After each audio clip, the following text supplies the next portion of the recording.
This is going to be discussion about Lake Whitney, Thousand Trails.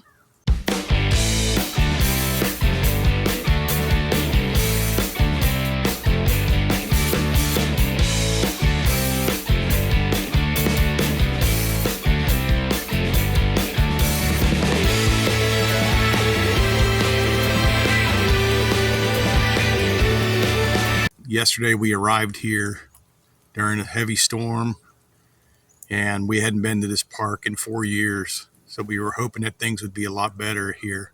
And we know, unlike most of the parks in Texas, they have received lots of money for upgrades, whether it's the roads or the park itself.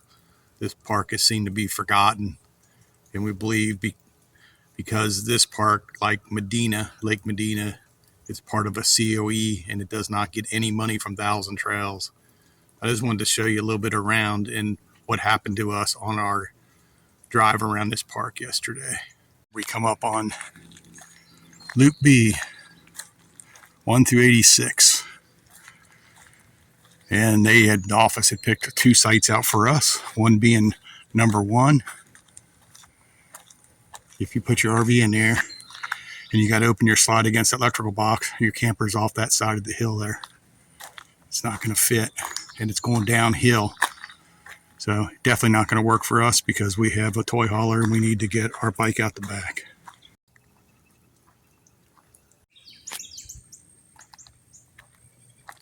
So many of these sites are shut and bagged out of order. Just like the last time we were here, there was lots of this park that was shut down. And we don't blame the people that are working at this site. We do blame Thousand Trails. Either invest some money into the park or shut it down. As far as I'm concerned, there's no reason to keep this park alive if you're not going to at least spend a little money to keep it going.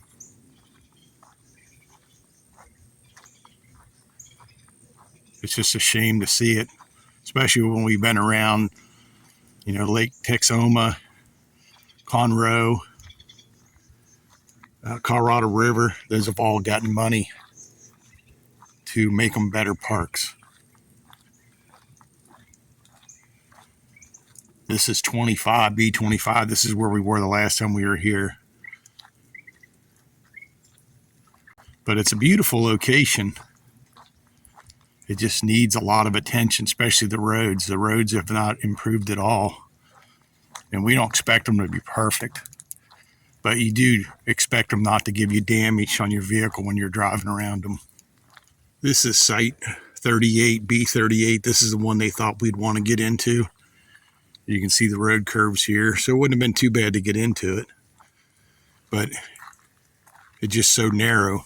And with having a garage door on the back, we just weren't going to be able to get in here without having to leave the bike out all the time. And that's the reason why we like about our garage models, that we're able actually to put away at night and it doesn't affect the camper, the livability of the camper. But I'm going to take you up here and show you the spot that we drove into. Like I said, it was heavy rain, so we didn't see all the potholes. We were hitting potholes and we were trying to drive slow. As you can see, these sites are just so narrow for a large camper to get into. Plus, they're all flowing downhill, so to get your camper level, you're going to be doing a lot of leveling blocks.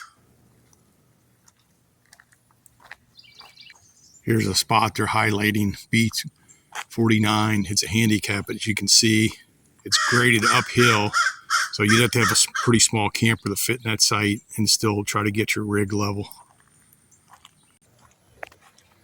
Here's the spot that we drove through yesterday. It looks it looks like it wasn't going to cause any problems when we approached it because it was raining. We couldn't really see it. But as we drove through here, you can see the rut, and this is in the road. Road going this way, road going this way. And I'll show you the damage it did to our camper. So I wanted to show you our damage since I've been ranting about it. These tires here, these 3 tires are went in that big hole. This stabilizer jack was literally bent up this way. Luckily, the bottom has got a cup and it kind of pivots, so it did not hurt anything. But the back, because this camper sits really low, because having the garage model, they got this frame step down from here. It's got a step down, so it makes it really low in the back. We went into that big mud hole, which we could not see. This is what happened. Pretty minor damage, I guess. We can fix it up. I'm going to put it back together. I'm going to put some pop rivets in it. I'm not saying it's never been hit before or ever drugged before. Luckily, it's all frame back here, so it's just fascia. It can be easily fixed. We've had some people, put casters back here, but with this being so low, every time we go off camber driveway, we're going to push up against the frame with the weight of the camper. I just think that's a lot worse than just dragging a little bit. And when we're driving through cities, if we're on an angle like that, I always try to approach it at a different angle so I can, alleviate the problem of this touching. But with this park, with this pothole that we could not see because it was filled with rain, and it looked like it was just filled with mud, it just damaged. So that's what it looks like. And yes, I will fix it. It will look great. Maybe not pave the roads, but maybe fill some of the holes with actual blacktop instead of just trying to fill them with some sand and gravel, which we know that's not going to last. Just another hole right here too. Some of the roads are okay. The road coming into this park, it's horrible. I mean, once you get into the property, the roads are great till then, and then all of a sudden they get horrible. Here's the A-loop, which last time we were here, these were all closed down during COVID. We did try to drive through here, trying to find a spot, but there's really nothing that wasn't either not operational, or you can see the road here, not operational, or it was 30 amp and the sites were small to fit a big rig in. Of course, anything under 30 foot probably fit any place in this park. But when you get to be larger in size, it gets to be a little bit tighter. This is the end of the line for camping. If you see right here, no RVs past that point. Pull through sites down here. If you continue on down this road, you can access the lake. You kind of park down there and walk through a grassy area to get down to the water. Like I said, it's part of a COE park, so I think that's why they don't spend a lot of money. But I wanted to show you some of these pull-through sites. It's hard to tell to get down, but the grade is crazy. I mean, you're going to drag either going in or coming out of this if you got any kind of overhang on a big rig. And normally the big riggers, you can see all the gouges in the road here. This is all from people leaving. Gouge from the back of their campers, every one of these sites.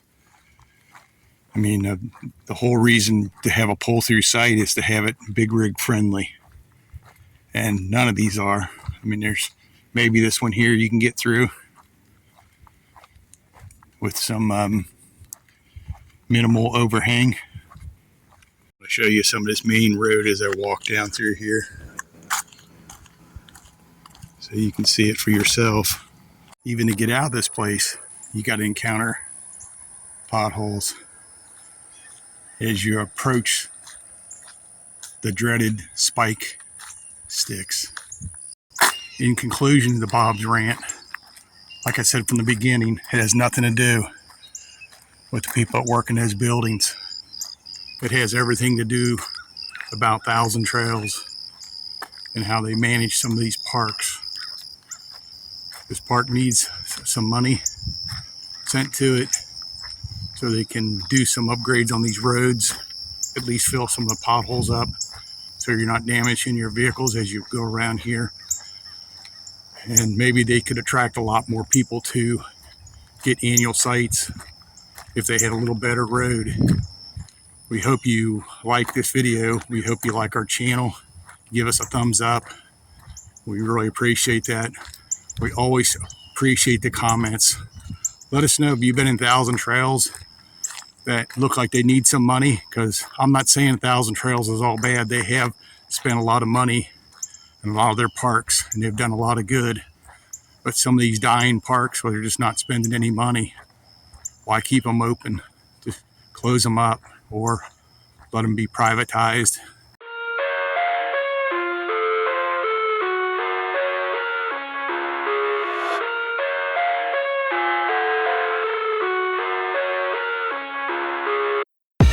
I live inside my own world of make-believe.